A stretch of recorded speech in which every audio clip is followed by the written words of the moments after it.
Who's the jibber jabber now? Better chat about it.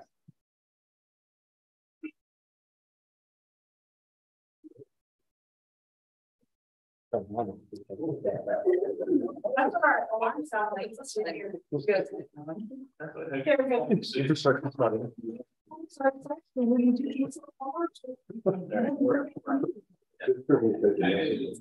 Call to order this meeting of the City of Plattsburgh Common Council Infrastructure Committee.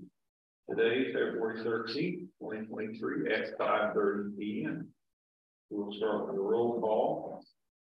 Mayor Rosen here. Councilor Moore here.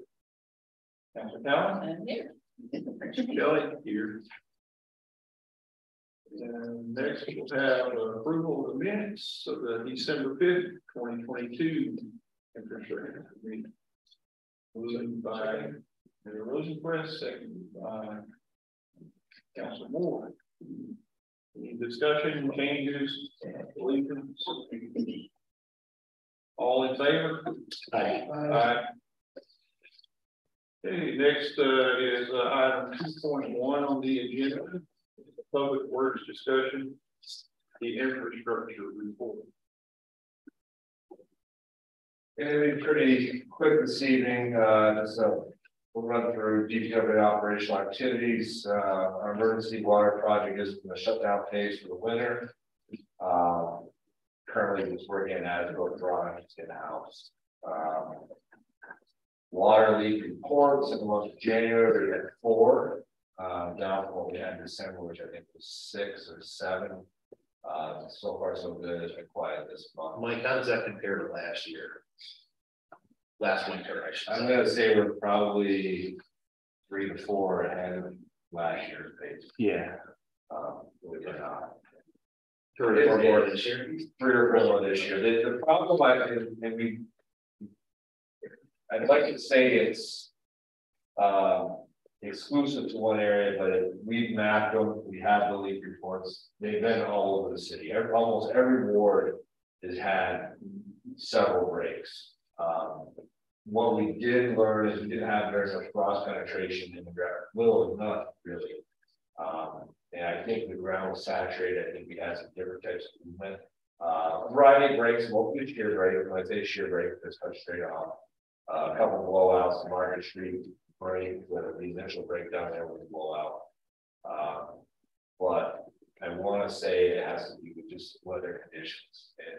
And it was so rare, like I said, we had some on Ruger, we had Margaret. Over even on the west end, we had one at the park up there in the East Gate. So a variety of places. But things have quieted down right now. We'll keep our fingers crossed with that.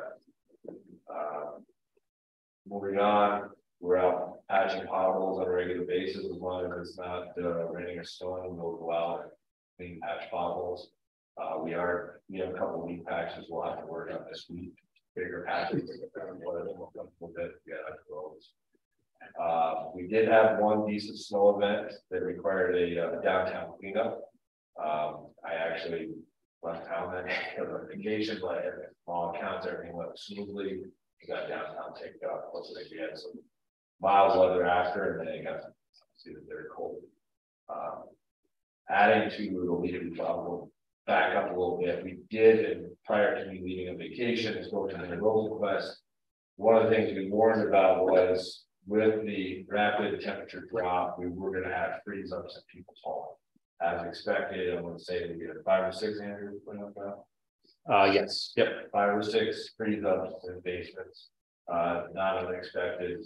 Happens on a yearly basis. People forget to close the basement window or turn on a heater in the basement, and that's why it happens. So nothing major during that little bit of cold. What do we do to help homeowners when that happens? We typically, we could put a reminder notice out on the website. Most people won't see that. People who live in a home, for instance, yourself, you live in a particular residence, you know after the first year what your basement is like, and you'll take care to turn on that heater you have in that basement, or make sure that your basement windows are shut or sealed tight so there's no traps. And that's really what it comes down to with knowing your home. A new homeowner might not know that, but it's harder, again, reach out to each individual, and each house is there. There's a lot of old homes in the city of Plattsburgh. So Do we go in and thaw the pipes? we don't, so most of we get called out, a couple of things can happen.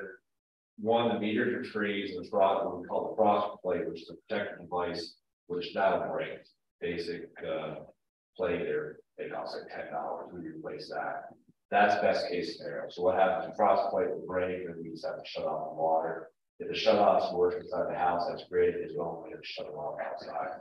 If pipes break inside the house, that's up to them to get a plumber in there. If they're shut off by the meter, doesn't work, and we have to go shut off the water outside.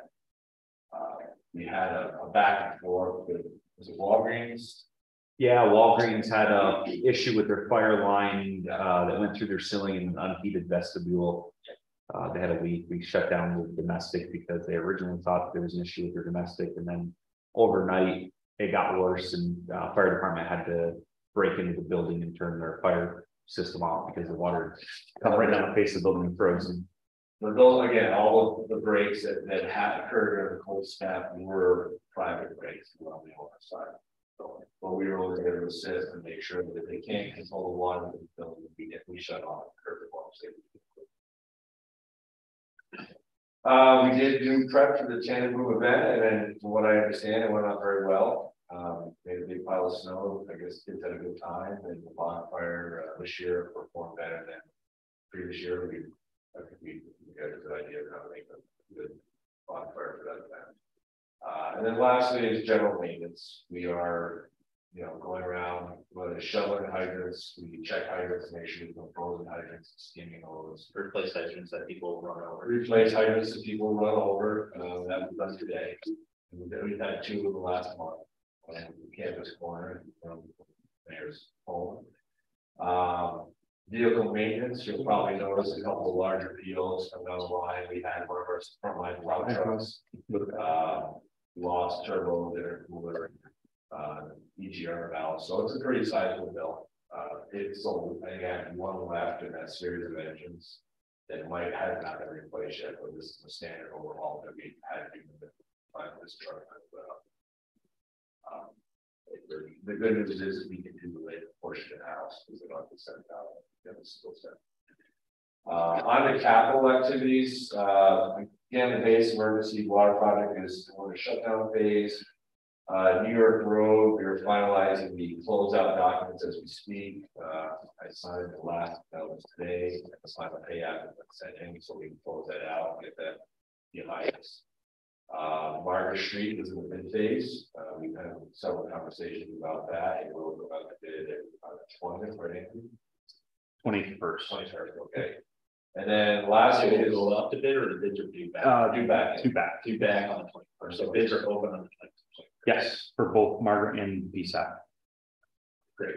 And then the last one here, I'm going to let Andrew talk about is Community Street. He'll give us an update on that, and he's got a little bit of news there for you. Thank you. Mike, when do we get our road paving schedule? When do we get it? Well, a lot will depend on what happens. Right now, it's scheduled to resurface the streets out in the country village area. Yep. The ones where we do the trench paving. Yep. We'll see how the temporary asphalt performs. I say temporary asphalt, the trench paving performs, and we might adjust it accordingly. The schedule that we put forth in the capital plan is what we're going with. Okay.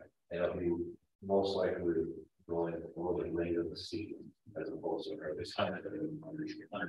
Before you get away with it, you didn't get any feedback on anything on the snow removal? No, I had a lot of people call me, stop me on the street and corner me. What kind of feedback?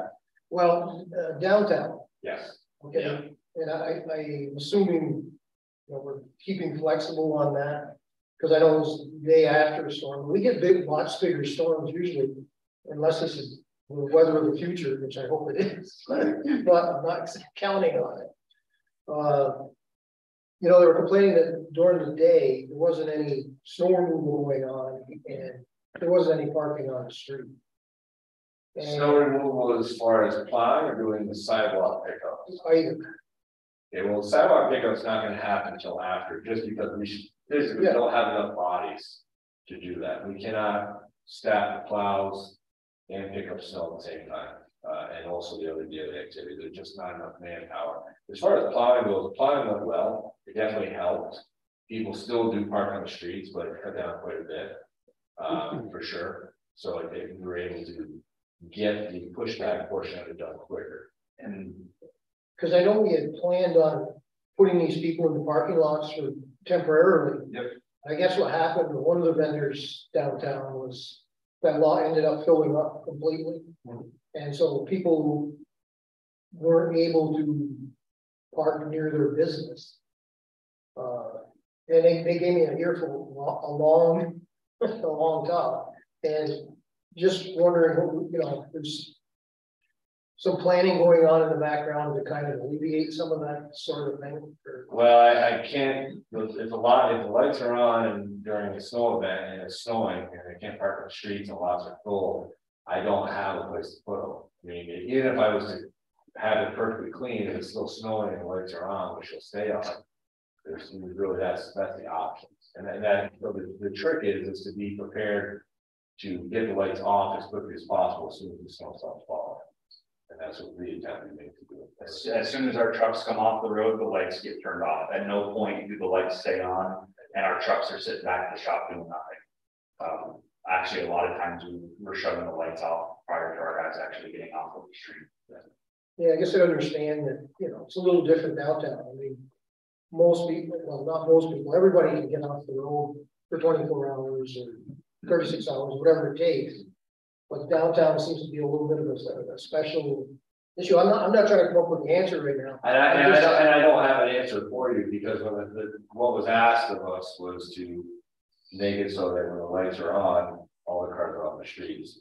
So the goal is to open up all the parking lots possible, allow people to park on the streets and plow as quickly as we can, and then get the lights back off on the streets so people can come out of the parking lots. Yeah, I will say that I heard some complaints as well, especially about downtown.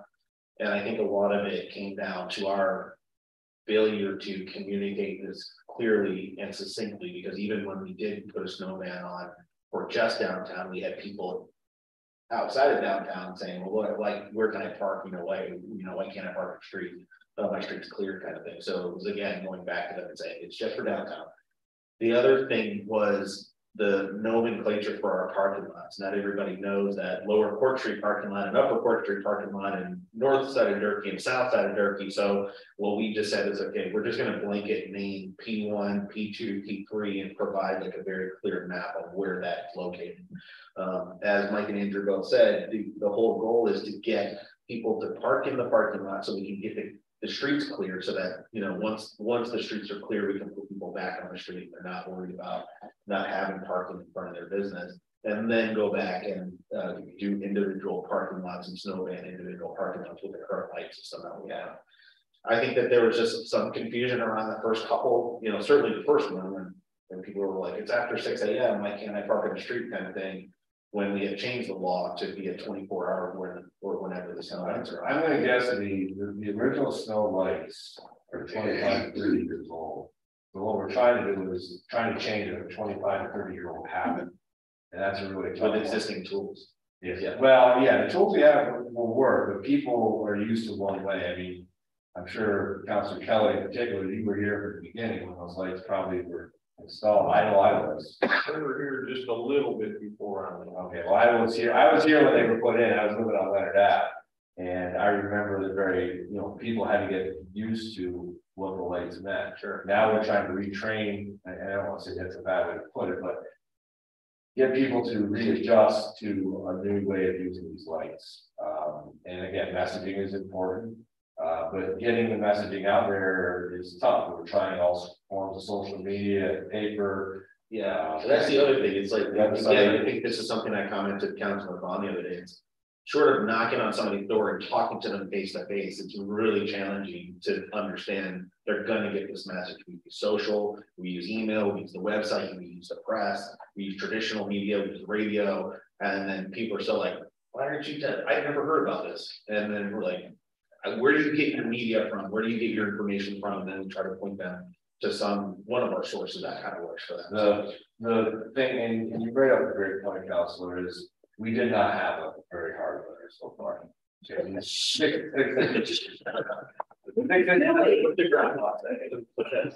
the snow, not a lot of snow, and a sustained snow event. We're gonna have to have a conversation, maybe during the event with the mayor and myself, make a decision to put people on the street. Now it'll be on a storm by storm basis. Because if we go beyond, 12 to 18 hours, it's gonna be a tricky thing. Because first of all, I have to be able to get people out of the parking lots. So if we get more than 6 inches and I start plowing just the roads, people will have to be very happy because they'll have a, 4-foot bank behind them. Yeah, typically what we would do is we would leave only one end of the parking lot open during the snow event, so we could plow that end while cars parked on the other end. The last 2 times, we actually left the entire parking lot open. So people could park in those parking lots.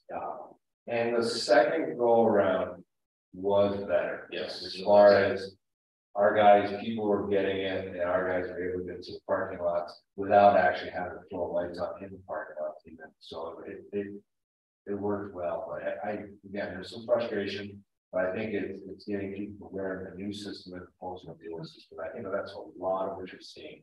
Is people are used to one way, now they're a little bit confused, and I would be confused too. To be quite honestly, I think we all were. When I'll say straight, like when I saw these folks sending out messages and Courtney sending out a message, I'm like, guys, it's like you read this and it needs to be very clear and succinct. You don't need a key to then try to translate what I'm being told about where I can and can't park. So again, part of it is yes, learning the new system. Part of it is finding better mechanisms to communicate what's required and what's not. And we went as far as to actually put new signage up at every parking lot. Like the mayor said, we renumbered all the parking lots. All the parking lots have the new signs that correlate with the new map, and every time we have a parking ban, that map will get posted with, okay, parking lots P1 through P3 are open. So it's still, like the mayor said, it's really getting the messaging correct so that people can understand. And like I said, we were told that it would be snow. It's just like learning to drive again when it starts snowing. Half the North Country has to figure out how to drive to get the snow. After summer driving and regular roads, and so you'll have a bunch of vendors, and then people, oh yeah, I gotta pay closer attention to it. I think the same thing will hold true with lights. I think year to year, the first event when we started using this new system, when we continue on this way, people will be, oh geez, I got ticketed, and then the next time it's like, okay, now everybody. So I think that's what's going to happen. I'm hoping that's what's going to happen. Again, it's a big change to not be able to park on the street. In the middle of the day is a big change from what we had previously. So, but I'm all ears if anyone has any suggestions on how to go about it. But like I said, right now, we're trying to move forward with what you guys asked us to do as best we could. And I certainly don't mind giving an update on council of what we've seen and what kind of things that we're doing to correct those concerns as well. And we'll have to get some real snow someday. Yeah. And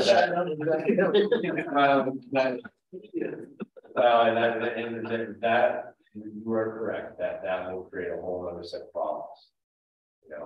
We have to pace ourselves. I wish I could tell you that I had unlimited resources as far as manpower and equipment. We just can't. We go hard for 32 hours is probably about all that wipes out our guys. They basically time out on being able to sit in the truck for a certain amount of time for DOT standards. And it has happened. We come close to that threshold, and I'm sure that in the future we'll closer break that threshold. At that point, you see Mike and I side of the plow truck. But I will say that in terms of being able to remove a lot of snow quickly, the new rules for the parking ban has definitely been to our benefit, to the city's benefit, and being able to get out there, push the snow back, get the roads clean and clear, and have it drivable safely. so. Especially in those tight neighborhoods like the French Quarters, Montcalm, Lafayette area. Those streets are really tight, especially if there's cars parked there. So now we can actually get a full-size plow truck down them. So they can plow a lot quicker.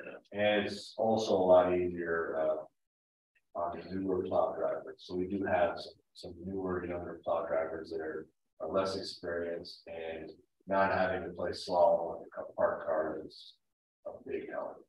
Yeah, I actually got a phone call from one of my constituents was like 2 Sundays ago, and we had that snow and everything, and he was really concerned about the parking on both sides of the street there and not having enough room to get like any emergency vehicles. Yeah. Just like there is a no parking sign a little bit up there, but I wasn't sure if it could possibly maybe be moved up one more car length, and maybe that would like alleviate some of that problem there. You'd have to tell us where exactly, and we'll have Alicia take a look at it. It's right in front of my house. Just be like, oh, just, if there's ever an emergency or something, no vehicle's gonna be able to get through one of those cars. So like, if they could like, kind of like stagger themselves like on both sides at least, that would help. And Just some of these smaller streets, I know, I think Palmer's parking on only one side because of the narrow roadway, but also just keep in consideration a lot of the French Quarters so narrow, that then telling people, well, you can only park on one side of the street, then where are people actually gonna park? Right. That's also a consideration that we are really sensitive to, especially in these more narrow close Their quarters. driveways are this far apart from each other. Yeah. The cars even fit in their driveway. Exactly.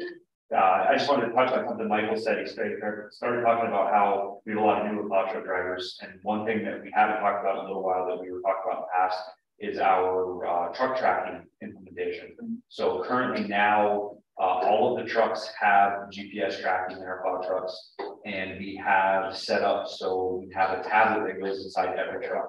So every truck, when they're plowing, they can select their route and their truck number. It shows them what roads they need to plow. It shows them what roads they have plowed, and then it'll go as far as to tell them how long it's been since they plowed certain roads. They'll change colors and everything. So we are in full implementation of that program now. And that's going to help significantly with our many plow truck drivers who don't know the routes. So that is up and running now. And it helps with the supervisors that are actually running the plow crews. So the supervisor will ultimately have a tablet also. He'll monitor where people are, Andrew and I do too, and they'll see how quickly they complete the zones. We're able to move plows from one area to another. So if you're working one and they need help with 6, we can double up and try to move it that much quicker. So that helps cut our time back down to how long our plow trucks are out on the street. When we can throw trucks into one zone that's taking a little bit longer to get completed. So I've had a few constituents say that, they go out and do their sidewalks after the storm. And we plow them back. Yes. And they don't really like it. That's why we don't call a snow event until after we're done plowing. That way people don't get hit with, PD goes out and says, well, you didn't plow your sidewalk, because a lot of them have already done it, and then there's no way around that. I never used to hear about it, and I wonder if it has something to do perhaps with the newer plow drivers, maybe. No, I think what that has to do is with the new fines that are being implemented for not shoveling your sidewalks. So now that they actually have a certain amount of time that they have to maintain their sidewalks, they're actually having to go out and do it multiple times. Is there something about the speed at which plow trucks are driving through? Yeah. And moving the snow a little bit further because of that? Yeah, it's going to depend on the type of snow you have. Yeah. Well, yeah, the slower you go, obviously, the less you're going to throw snow. You're going to get to a point to where your snowbanks are going to be to a certain height where it's just going to roll over the top of the snow. And we still try to, and it might be more apparent, because I know that Council Moore, we talked about it, pushing back to the curb. You worry about that freezing situation. And that's what you're getting probably during the daytime hours in particular, where we're actually able to not only just push the lane, but get the wing out and push back to the curb and push back. And that's pushing it back into the sidewalks. Also, it's been a wet, heavy snow this year. It's not that good. I don't blame people for being upset to have to, because if someone plowed me in, I would probably shovel it out and do it 2-3 times. It's heavy. You wait for a foot of that to pile up as opposed to 3-4 inches. For some people, it's a big short. we have a lot of elderly people in our town who have difficulty with that. Yeah. I hope going forward, we can perhaps look at the possibility of having the city remove snow from sidewalks and try to have a discussion about that, see if it is something we could do. The municipalities all around us, the little villages and towns all around us somehow managed to remove snow for their citizens. And we're about the only town around that doesn't do that.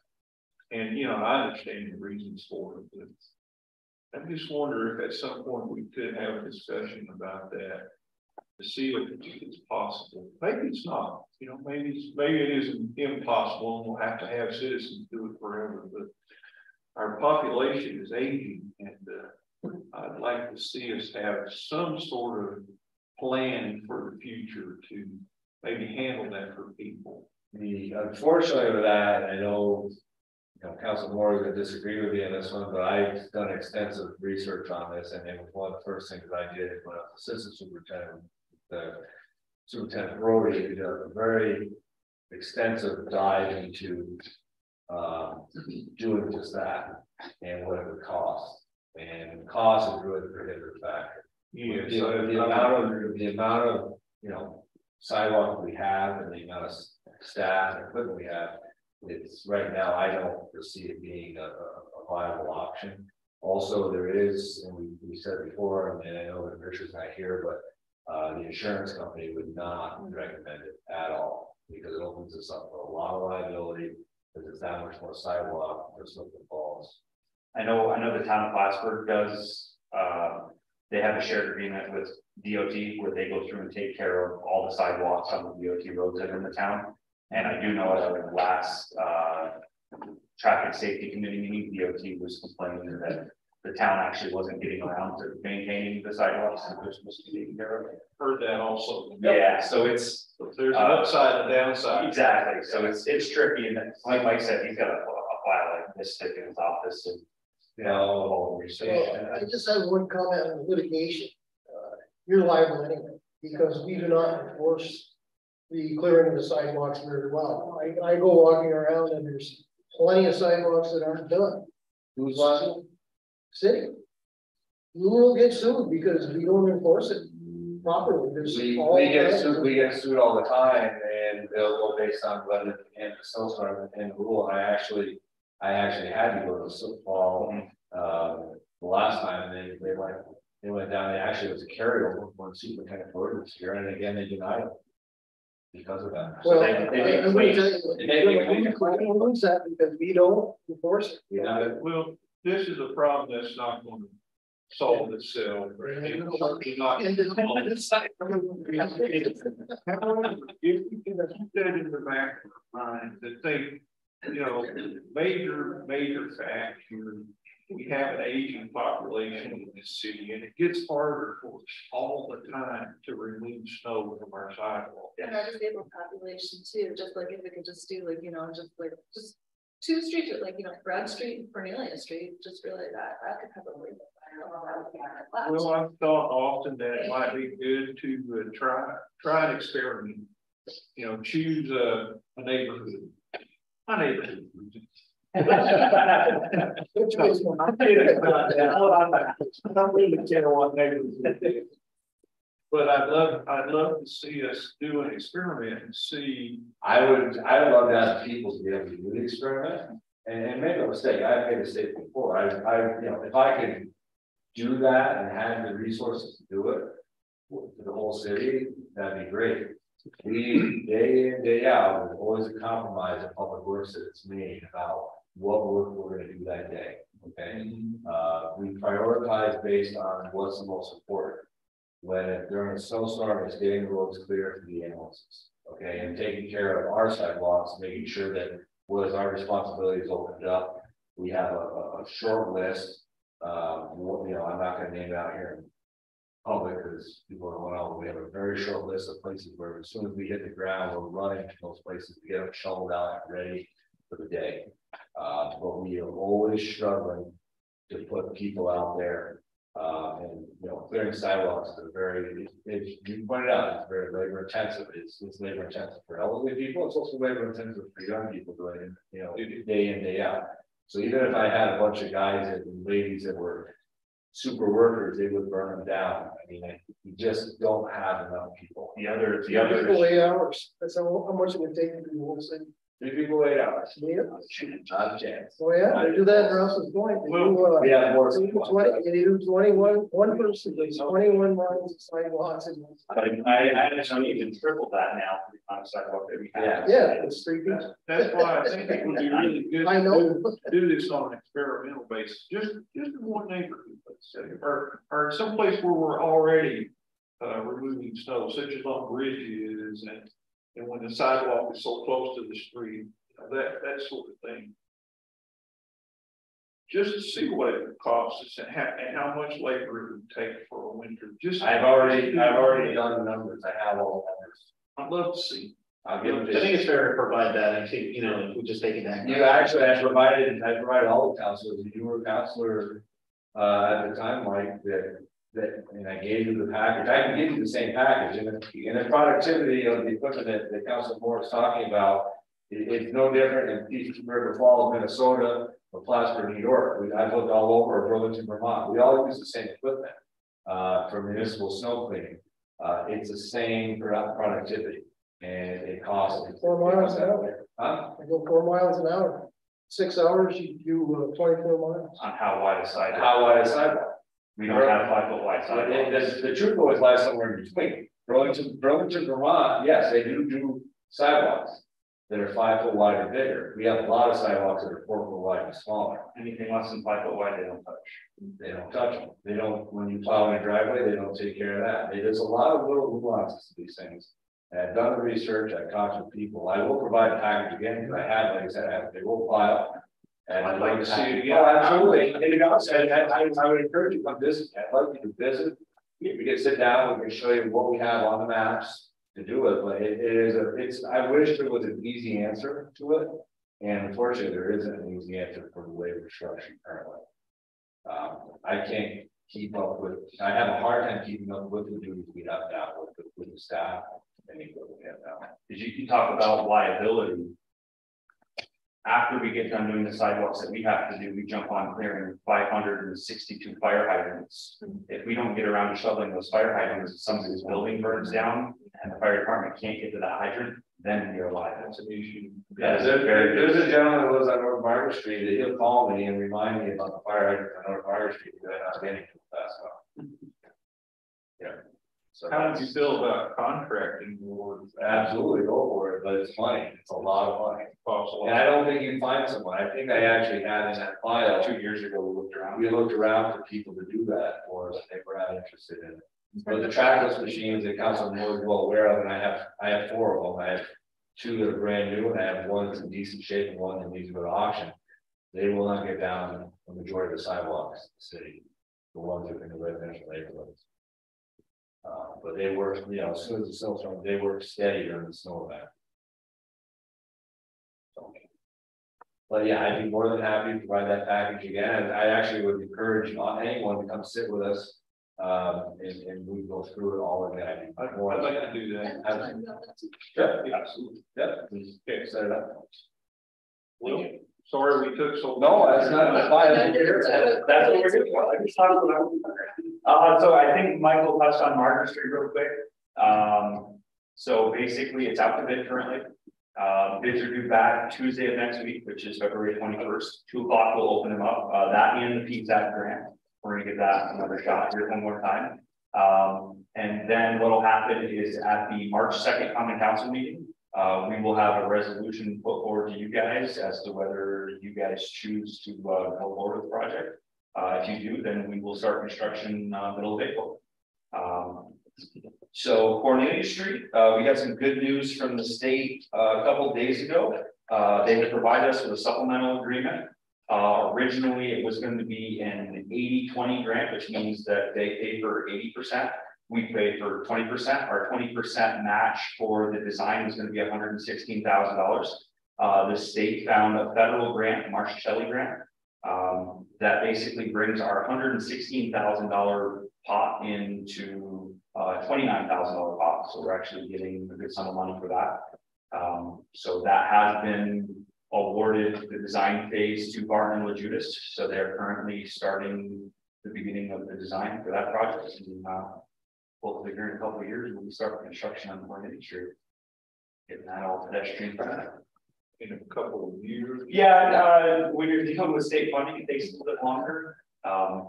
So it gets designed, and you got to submit to the state, they review it. Then there's a much larger bidding process than what we did for like Margaret Street.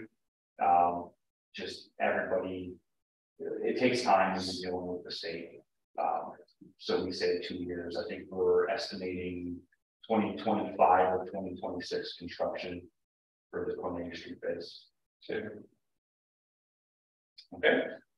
I just, so folks are aware, did ask Andrew to provide a hydrant flushing schedule for the spring. So that when it does come time for flushing our system, we do have a schedule provided, similar to what we did last fall. But again, this is something that we do need to do annually. And so they'll provide that schedule. Yeah, so if any of you guys saw this fall, we had it all over social media. We had the map. We're going to be flushing in zone 1 these weeks. We'll have the same exact setup. It'll probably be the same exact schedule, just for the spring instead of the fall. So we'll go through, we'll flush the entire system again, and go from there. And like Mayor said, that is something that we do on an annual basis. I just have a question about all of the capital activities taken together. That's a lot of paving. Are we going to be able to continue our normal paving schedule that we would do regardless of these projects? Yeah, so to do that. Yeah, so the Cornelia Street project, that's actually being paid for by a majority of DOT and Marcia Shelley funding. So we really won't have to use any of our CHIPS or touring routes funding to pay for any of that. What you're going to see is we're going to use a good majority of that for the Margaret Street project. But because that gets renewed every year, we'll build that back up after the Margaret Street project. So like Mike said, our plan for this year is we're going to keep an eye on how the streets out on the base are doing. If they're holding up well, I actually rode through there today, and as of right now, they're holding up really well. If they continue to hold up really well, then maybe instead of paving them this year, we'll be doing it next year or the year after, depending on how they hold up, which opens us up to being able to take that funding and pave some of the other roads that aren't doing quite as well. And then we'll get Margaret Street completed and do some other roads next year or the year after. Okay. Yep. Yeah, I don't anticipate, maybe not quite. I think it was 2 years ago, we did like 18 streets. I don't know that we'll ever do that many again. That put a real strain on our work for the season. But typically we're doing 8 to 10 streets a year. On average. There are other maintenance operations that need to happen. Last year, the plan was to go in on sewer work and do an extensive amount of sewer work. When we had the emergency on the base, that switched our focus even more so than paving work. So I know the Councilor Moore had mentioned in the past about even slowing down the pace of paving some streets or resurfacing in a prior meeting, which I would agree, 8 to 10 is a nice number per year. Typically we will put forth 8 to 10 and try to sneak in a couple extras depending on how we do money wise with them. We typically beat our numbers, but the price of labor and equipment rental and also the price of materials have gone up. So we aren't able to stretch our dollars quite as far anymore. But the goal is always to maintain that 8 to 10 streets a year resurfacing. Okay, thank you. Is Beekman Street still happening this year? No, that will not happen this year, but that is still in the design phase. Okay. So once that's completed, we'll have that ready for either next year or the year after to get that done.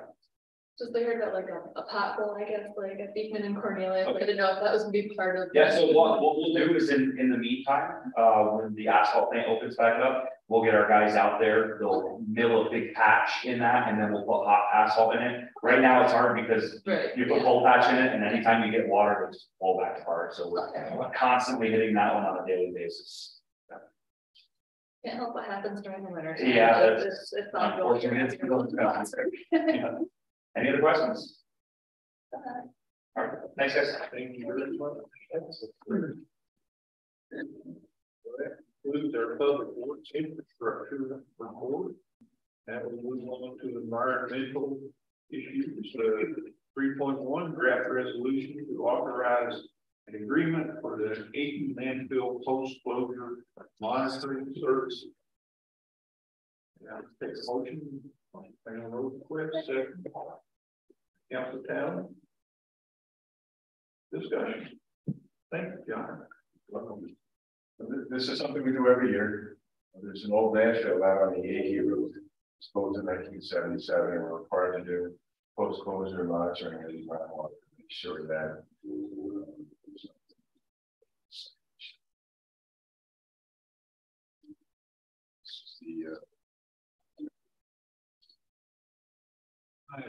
My only question is, are we paying more this year than we paid last year? And it's so I believe this is the same amount. same amount. Yeah, if you go back in time, it's actually probably at least twice this. Over time, we've been able to reduce the amount of monitoring required to develop that database. Okay. Thank you. All in favor of moving this to the regular agenda? Alright, Any opposed?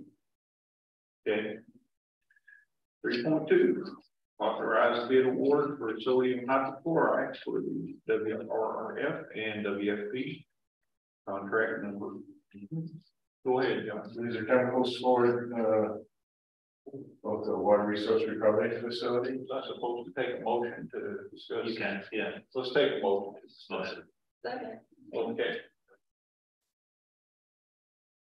Yes, Rosenquist and, or, sorry, Mayor Rosenquist and Council Town.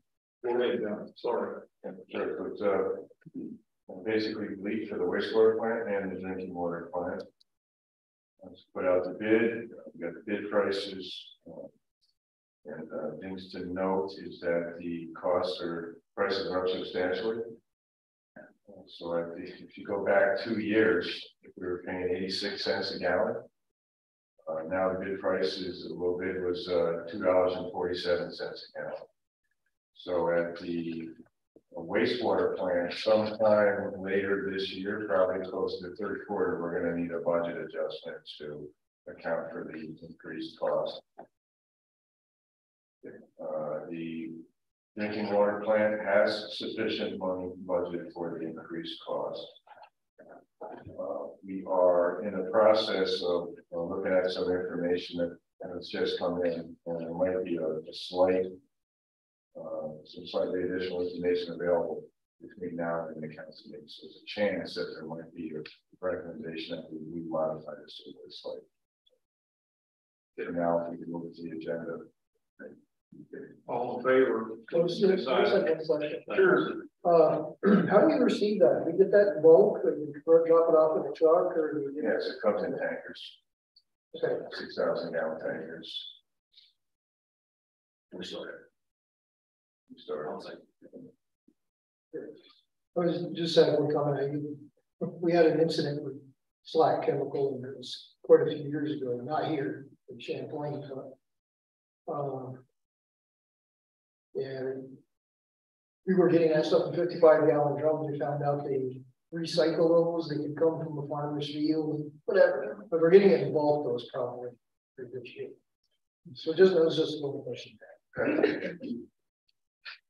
Any other discussion? All in favor of moving 3.2 to the regular agenda, indicate by saying aye. Aye. Okay, and now 3.3, that is to authorize a 1-year extension of the existing contract for laboratory services for the WRRA. Motion. Mayor Rosenquist. Second by Council Calvin. The scope of work has been out to bid previously. We typically provide for one or a few renewal options. In this case, the lab was willing to renew at the same cost as last year, with the exception of the mercury test, which is up slightly. $2 per test, something like that. So we're recommending that this level would be renewed. This is a continuation of the previous contract. Correct. Any questions or further discussion? All in favor of moving this item to the regular agenda, please indicate by saying aye. Aye. Okay, and finally, a discussion, an update on various consulting and analysis projects. Okay, so under environmental, we've got at least 4 consulting firms under contract: CDM Smith, Hydro Source Associates, Hazen and Sawyer, and B&L, Barton & Judas. With B&L, we've got the AP landfill monitoring that we just discussed. They're also providing some support services on the organic study that Hazen and Sawyer has got their contract. Probably about a month ago, you might remember that we awarded 3 contracts for the long-term organics management strategy study. Hazen and Sawyer is doing the lead on that. B&L is doing some support services on funding and delivery of the project, and some expertise in their experience in retrofitting existing facilities.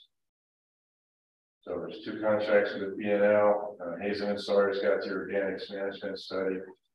We have a company called Hydro Source Associates that specializes in hydrogeology, and they've been doing the test well work at around Mead Dam, and also providing technical services for the construction of the production well that we just installed. So we're just finishing up the contract with them, where they monitored the construction of the production well. They performed the pump testing services and prepared the report we needed to submit to the state to get approval for putting that well into service.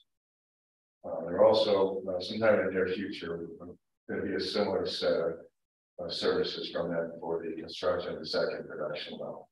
I'll be bringing that to you sometime in the near future. CDM Smith, we have a number of contracts with them. One is under the drinking water WIA program. It's the phase 1 design, it's production well 1, the transmission line associated with it, and the power supply that goes along with that. They're just about done with that design. It's been submitted to the State Health Department for review.